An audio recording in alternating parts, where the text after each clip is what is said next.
সব দোষ হুজুরের। হুজুর তার নিজের বউ নিয়ে হেঁটে যাচ্ছে, কয় দেখছো নি কত বড় বেয়াদ্দব হুজুর, মাইয়া লইয়া হাইটা যায়। হুজুরের জামা যদি একটু বড় হয়, কয় হুজুররাই কাপড়ের দাম বাড়াইছে।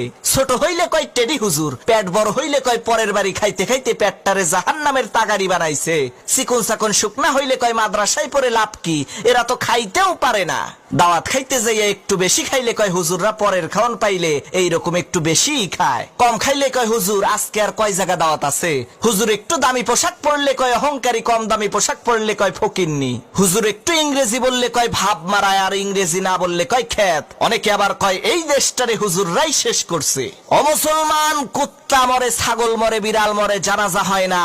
এই বাংলার জমিনে যদি ওলামা একরাম না থাকতো, তোমার মরণটাও কুত্তার মতো জানাজা ছাড়া হইতো।